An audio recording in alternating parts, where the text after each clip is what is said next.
ओम नमो नारायणाय। नमस्कार दोस्तों, हिंदुत्व संस्कृति में आप सभी का स्वागत है। आज मैं आपके लिए लक्ष्मी जी के समुद्र मंथन और अमृत प्राप्ति की कथा लेकर आई हूँ। पद्म पुराण के अनुसार एक समय की बात है, दैत्यों और दानवों ने बड़ी भारी सेना लेकर देवताओं पर चढ़ाई कर दी। उस युद्ध में दैत्यों के सामने देवता परास्त हो गए। तब इंद्र आदि संपूर्ण देवता अग्नि को आगे करके ब्रह्मा जी की शरण में गए।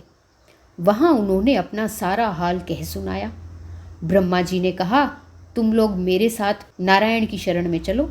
यह कहकर ब्रह्मा जी समस्त देवताओं को साथ लेकर क्षीर सागर के उत्तर तट पर गए और भगवान वासुदेव को संबोधित करके बोले, हे विष्णु, शीघ्र उठिए और इन देवताओं का कल्याण कीजिए। उनके ऐसा कहने पर कमल के समान नेत्र वाले भगवान अंतर्यामी पुरुषोत्तम ने देवताओं के शरीर की अपूर्व अवस्था को देखकर कहा, हे देवगणों, मैं तुम्हारे तेज की वृद्धि करूंगा। मैं जो उपाय बतलाता हूँ तुम लोग उसे करो। दैत्यों के साथ मिलकर सब प्रकार की औषधियाँ ले आओ और उन्हें क्षीर सागर में समुद्र मंथन और अमृत प्राप्ति के लिए डाल दो। फिर मंदराचल को मथानी और वासुकी नाग को नेति बनाकर समुद्र का मंथन करते हुए उससे अमृत निकालो। इस कार्य में मैं तुम लोगों की सहायता करूंगा। समुद्र का मंथन करने पर जो अमृत निकलेगा उसका पान करने से तुम लोग बलवान और अमर हो जाओगे। देवादिदेव भगवान के ऐसा कहने पर समस्त देवता दैत्यों के साथ संधि करके अमृत निकालने के यत्न में लग गए। देव, दानव और दैत्य सब मिलकर सब प्रकार की औषधियाँ ले आए और उन्हें क्षीर सागर में डालकर मंदराचल को मथानी और वासुकी नाग को नेति बनाकर बड़े वेग से मंथन करने लगे। विष्णु जी की प्रेरणा से सब देवता एक साथ रहकर वासुकी की पूंछ की ओर हो गए और दैत्यों को उन्होंने वासुकी के सिर की ओर खड़ा कर दिया। क्षीर समुद्र के बीच में ब्रह्म देवताओं में श्रेष्ठ भगवान ब्रह्मा और महातेजस्वी महादेव जी कच्छप रूपधारी श्री भगवान विष्णु की पीठ पर खड़े हो अपनी भुजाओं से कमल की भांति मंदराचल को पकड़े हुए थे। तब स्वयं भगवान श्रीहरि कूम्र रूप धारण करके क्षीर सागर के भीतर देवताओं और दैत्यों के बीच में स्थित थे। वे मंदराचल को अपनी पीठ पर लिए डूबने से बचाते थे। जब देवता और दानवों ने क्षीर समुद्र का मंथन आरंभ किया तब पहल उससे देव पूजित सुरभि कामधेनु प्राप्त हुई। उसके पश्चात वारुणी देवी प्रकट हुई, जिसके मद भरे नेत्र घूम रहे थे। वह पग पग पर लड़खड़ाती हुई चल रही थी। उसे अपवित्र मानकर देवताओं ने उसे त्याग दिया। तब वह असुरों के पास जाकर बोली, हे दानवों, मैं बल प्रदान करने वाली देवी हूँ, तुम मुझे ग्रहण करो। दैत्यों ने उसे ग्रहण कर लिया। इसके बाद पुनः मंथन आरंभ होने पर पारिजात कल्प वृक्ष उत्पन्न हुआ, जो अपनी शोभा से देवताओं का आनंद बढ़ाने वाला था। फिर 60 करोड़ अप्सराएं प्रकट हुई, जो देवता और दानवों की सामान्य रूप से भोग्या हैं। जो लोग पुण्य कर्म करके देवलोक में जाते हैं उनका भी उनके ऊपर समान अधिकार होता है। अप्सराओं के बाद शीतल किरणों वाले चंद्रमा का प्रादुर्भाव हुआ, जो देवताओं को आनंद प्रदान करने वाले थे। उन्हें भगवान शंकर ने अपनी जटाओं में धारण कर लिया। उसके पश्चात कालकूट नामक भयंकर विष प्रकट हुआ। उससे देवता और दानव सबको पीड़ा हुई। तब महादेव जी ने अपनी इच्छा से उस विष को पी लिया। उसके पीने से उनके कंठ में काला दाग पड़ गया। तभी से वे महेश्वर नीलकंठ कहलाने लगे।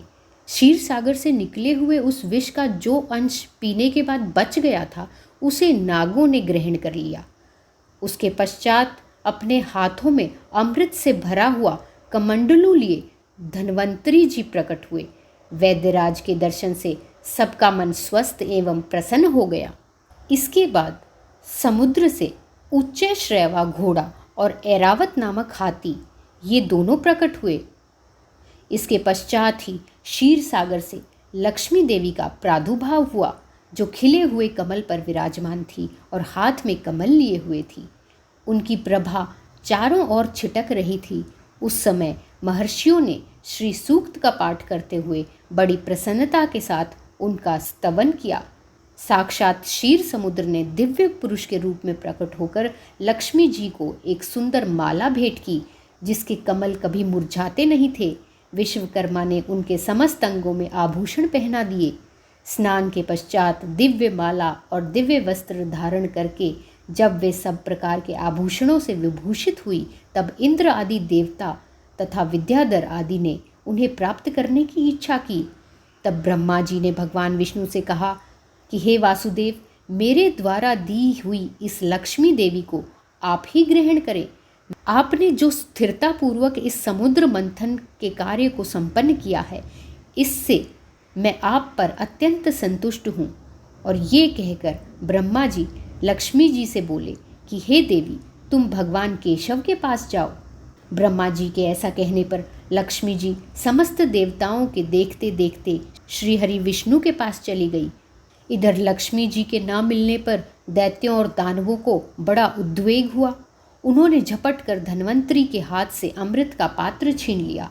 तब विष्णु ने माया से सुंदरी स्त्री का रूप धारण करके दैत्यों को लुभाया और उनके निकट जाकर कहा, यह अमृत का कमंडलू मुझे दे दो। उस त्रिभुवन सुंदरी रूपवती नारी को देखकर दैत्यों का चित्त काम के वशीभूत हो गया। उन्होंने चुपचाप वह अमृत उस सुंदरी के हाथ में दे दिया और स्वयं उसका मुंह ताकने लगे। भगवान श्री हरि विष्णु ने दानवों से अमृत लेकर देवताओं को दे दिया और इंद्र आदि देवता तत्काल उस अमृत को पी गए।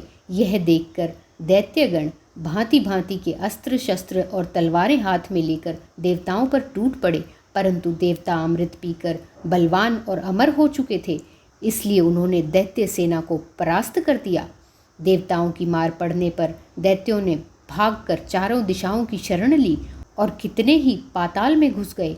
तब संपूर्ण देवता आनंद मग्न होकर शंख चक्र और गदा धारण करने वाले भगवान श्री हरि विष्णु को प्रणाम करके स्वर्गलोक को चले गए। तब से सूर्य देव की प्रभा स्वच्छ हो गई, वे अपने मार्ग से चलने लगे। भगवान अग्निदेव भी मनोहर दीप्ति से युक्त हो प्रज्वलित होने लगे तथा सब प्राणियों के मन धर्म को धारण करने लगे। उस समय समस्त लोकों को धारण करने वाले ब्रह्मा जी ने देवताओं से कहा कि हे देवताओं, मैंने तुम्हारी रक्षा के लिए भगवान विष्णु को तथा देवताओं के स्वामी उमापति महादेव जी को नियत किया है। वे दोनों ही तुम्हारे योगक्षेम का निर्वाह करेंगे। तुम सदा ही उनकी उपासना करते रहना, क्योंकि वे तुम्हारा कल्याण करने वाले हैं। यह कहकर भगवान ब्रह्मा अपने धाम को चले गए। उनके जाने के बाद इंद्र ने देवलोक की राह ली। तत्पश्चात श्रीहरि और शंकर भगवान भी अपने अपने धाम बैकुंठ और कैलाश में जा पहुँचे और इस प्रकार लक्ष्मी जी क्षीर सागर से प्रकट हुई थी। बोलो विष्णु प्रिया लक्ष्मी मात की जय, श्री हरि नारायण की जय। उम्मीद है ये कथा आपको पसंद आई होगी। अगर वीडियो अच्छी लगी तो प्लीज़ लाइक शेयर और सब्सक्राइब करना मत भूलना। साथ ही एक प्यारा सा कमेंट बॉक्स में भी करना। हम आपके लिए व्रत त्योहार व धार्मिक जानकारियों से युक्त वीडियोस लाते रहेंगे। धन्यवाद।